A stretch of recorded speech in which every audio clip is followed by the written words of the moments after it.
Umarangkada nga po na naman ang Giant Slayer ng Pilipinas sa tennis. Abay, tinalo po ni tennis star Alex Ayala ang defending Wimbledon champion na si Iga Swiatek sa third round ng torneo. Pasok nga po sa round of 16 ngayon si Ayala, bunsod po ng makasaysayang 7-6, 6-2 win laban sa world number 3. Nagpakita po ng determinasyon si Ayala sa unang set na umabot po sa 11-9 tiebreak bago po natapos. Napigilan din po ni Ayala ang ambang comeback ni Swiatek sa second set. Mula sa 4-love na kalamangan ni Alex, tinangkapong bumalik ni Swiatek at naibaba sa 4-2 ang hinahabol, pero nakahanap po ng butas si Ayala para nga masiguro ang panalo. Sunod na makakalaban po ni Alex si Jasmine Paolini ng Italia mamayang gabi. Nanalo po si Ayala sa huli nilang paghaharap noong Pebrero sa Dubai Tennis Championships. For someone who grew up in the Philippines and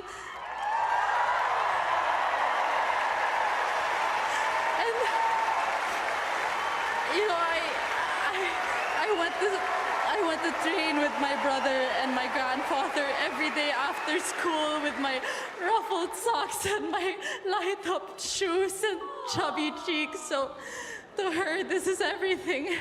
Obviously, because I'm emotional does not mean I'm satisfied. So, yeah, okay, next round, let's go. Yan po mga kapatid, ang tinig ni Pinay tennis star Alex Ayala na nagbibigay po ng karangalan sa Pilipinas. Champion na siya kasi tinalo niya yung defending champion. Go Alex! Sana na, ito na.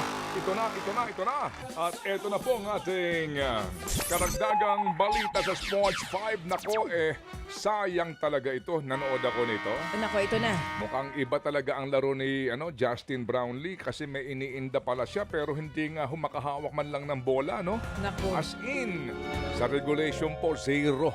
Walang na-score si Brownlee. Yun Anyway, lang. go ahead, baby girl. Eto na, nakamove on na raw ang Gilas Pilipinas sa mapait po na pagkatalo sa New Zealand noong Biyernes sa ikalong window ng FIBA World Cup Asian Qualifiers.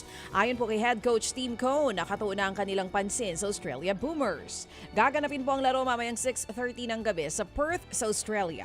Matinding dagok naman para sa Gilas ang pagkawala ni naturalized player Justin Brownlee.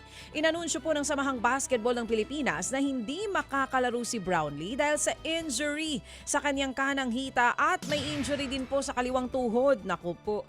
Nagtala nga po ng 5 puntos si Brownlee sa 106-102 double overtime loss kontra New Zealand. Samantala, magkakaroon naman ng watch party ang Philippine Sports Commission, MMDA at Philippine Tennis Association para po sa Gilas at sa laban ni Alex Ayala. Bubuksan po mamaya ang Phil Sports Arena sa publiko 5:30 ng hapon para sa laro ng Gilas sa Australia. Bagong round of 16 game ni Alex kay Jasmine Paolini. May giant LED screen din po ang Signal TV na ilalagay mamaya dyan sa Phil Sports Arena. Ayan, yung laban ng Gilas, girl, no? Alam mo, Mapait. talagang akala ko atin na kasi si Juan de Liaño ba ang pangalan nun, yung bata?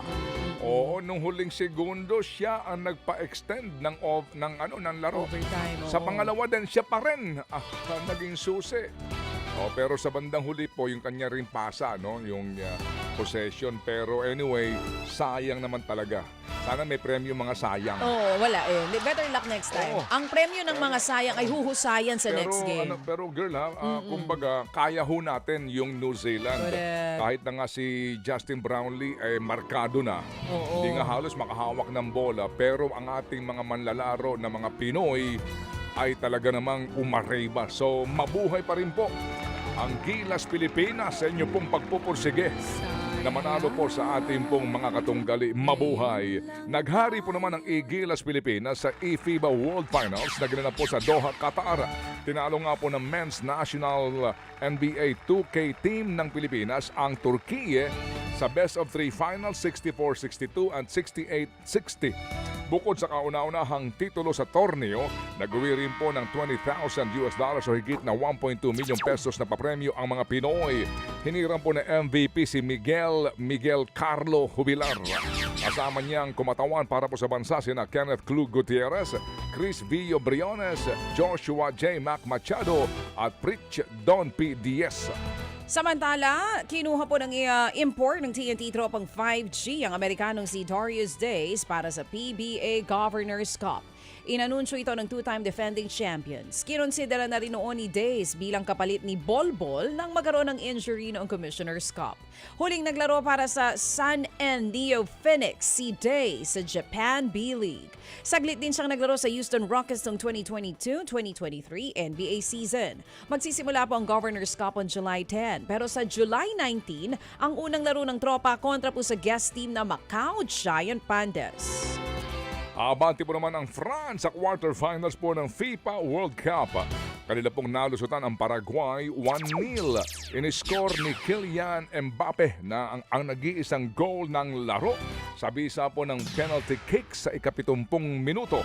Ito ay kapitong goal ni Mbappe sa World Cup. Kapantay po yan ni Lionel Messi ng Argentina sa pinakamarami po sa torneo. Sunod nila makakaharap ang Morocco na nilaglag ang Canada sa isa pang laro 3-0. Rematch ito ng 2022 semifinals ng World Cup kung saan nanalo ang France.